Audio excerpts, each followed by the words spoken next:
Assalamualaikum. Selamat datang ke kelas Cikgu Tuan Mauziah.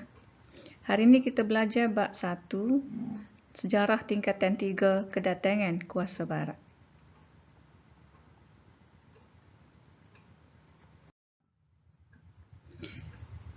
Mengapakah kuasa Barat berminat datang ke negara kita? Bab 1.1 Kestabilan dan kemakmuran negara kita. Negara kita mempunyai sistem pemerintahan dan pentadbiran yang mantap dalam aspek perundangan dan struktur sosial yang tersusun hasil kebijaksanaan pemerintah terdahulu. Bermaksud, sebelum kuasa Barat datang ke negara kita sudah mempunyai sistem pemerintahan yang lengkap dan tersusun. Pemerintah dan rakyat berganding bahu membangunkan negara. Kemakmuran negeri kerana terdapat banyak hasil bumi dan hasil alam yang berharga. Kestabilan negara kita dapat dilihat dari 3 aspek, iaitu sistem pemerintahan dan struktur sosial, perundangan dan hubungan luar.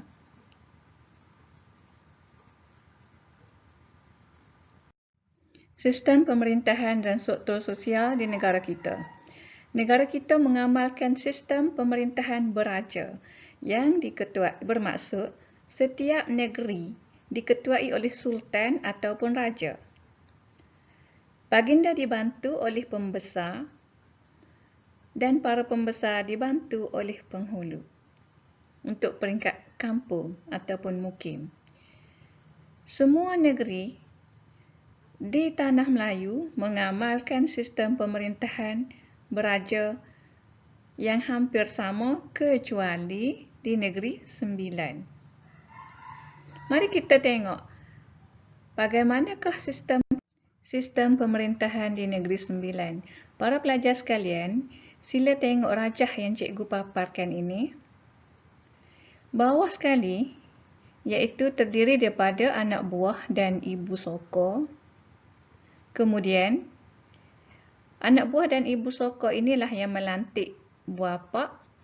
Kemudian buapak melantik lembaga, lembaga melantik undang, undang melantik Yang Tuan Besar ataupun Yang Dipertua Negeri.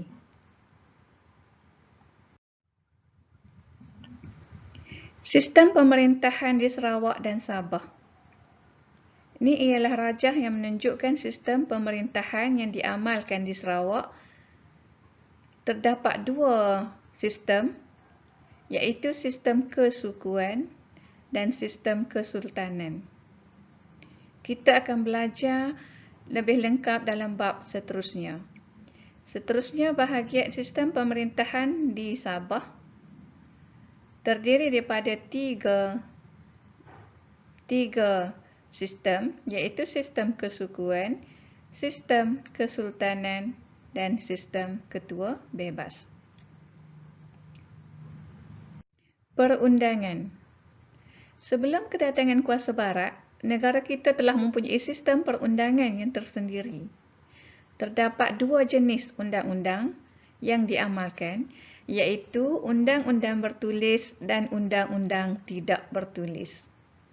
Contoh undang-undang bertulis ialah Hukum Kanun Melaka, Hukum Kanun Pahang dan Undang-Undang 99 Perak. Undang-undang tidak bertulis dikenali sebagai adat ataupun undang-undang adat. Contohnya, adat pepatih, adat temenggung. Seterusnya, marilah kita lihat hubungan luar yang diamalkan oleh negara kita sebelum kedatangan kuasa Barat. Negara kita telah mengadakan hubungan dengan negara luar dalam bentuk ekonomi, politik dan sosial. Contohnya, hubungan dengan kerajaan Siam, Arab, Cina dan pedagang British dan Belanda. Hal ini menunjukkan kebijaksanaan pemerintah menjalin hubungan diplomatik dan perdagangan sangat penting kepada negara kita. Antara kepentingannya, hubungan diplomatik ini dapat meluaskan pengaruh, melindungi dari ancaman musuh, memajukan ekonomi dan menstabilkan sistem pemerintahan. Seterusnya, mari kita lihat kemakmuran negara kita. Negara kita makmur kerana kaya dengan hasil bumi dan hasil alam. Contoh hasil bumi yang terdapat di negara kita ialah seperti biji timah, emas dan perak. Yang diusahakan oleh masyarakat tempatan, mereka melombong biji timah dan emas dengan kaedah mendulang dan melampan. Kemudian hasil hutan juga terdapat di negara kita seperti rempah ratus, damar, rotan, kayu kayen, kayu gaharu, kayu cendana, dan hasil laut seperti sirip ikan hiu, timun laut, rumpai laut dan mutiara. Masyarakat tempatan juga kreatif menghasilkan kraftangan seperti tikar, kain puar, perahu dan perabot menggunakan hasil alam. Semua ini menjadi hasil dan sumber kekayaan kepada negara kita. Negara kita sudah mempunyai sistem ekonomi yang teratur sejak sebelum kedatangan kuasa barat lagi.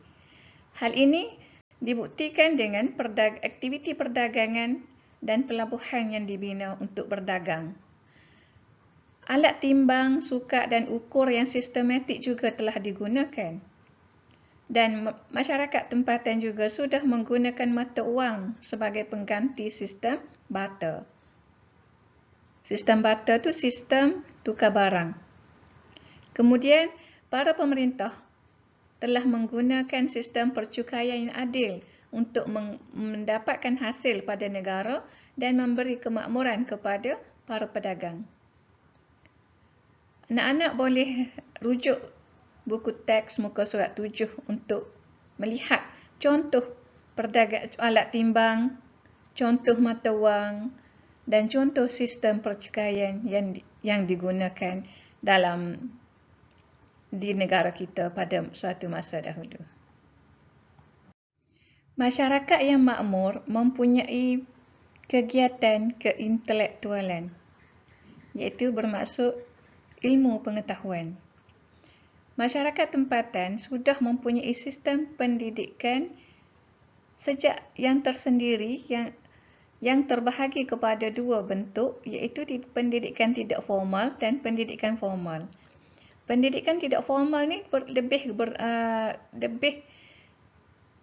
ialah pendidikan awal yang diajar oleh keluarga. Kanak-kanak diajar adab dan kemahiran di rumah. Adab dan kemahiran ini diajar melalui pantun, syair, peribahasa, pepatah, pantan larang. Kemahiran diajar kemahiran bercucuk tanam, kemahiran menternak binatang. Tujuannya supaya kanak-kanak boleh hidup berdikari. Pendidikan formal pula bersifat ilmiah dan ada institusi. Untuk orang Melayu yang beragama Islam, pendidikan formal untuk kanak-kanak ini dalam bentuk pendidikan Islam, mengajar kemahiran membaca Quran, menulis jawi, dan dilaksanakan di istana, masjid, surau dan madrasah. Kesimpulannya, sejak dahulu lagi, negara kita telah stabil dan makmur di bawah pemerintah yang bijak dan sokongan rakyat yang patuh dan taat. Negara kita kaya dengan hasil bumi dan hasil alam yang berharga. Oleh sebab negara kita stabil dan makmur, telah membolehkan para pedagang asing datang berniaga dengan aman. Kerana itulah juga menjadi tarikan kuasa barat untuk berlumba-lumba datang ke negara kita. Oleh itu, kita patut berbangga dan bersyukur dengan kestabilan dan kemakmuran negara kita yang kita warisi daripada generasi terdahulu. Anak-anak boleh rujuk buku teks dari muka surat 1 hingga muka surat 9 untuk subjek hari ini. Sila fahami dan jada soalan, nanti boleh tanya cikgu ikut grup WhatsApp, ya. Selamat belajar.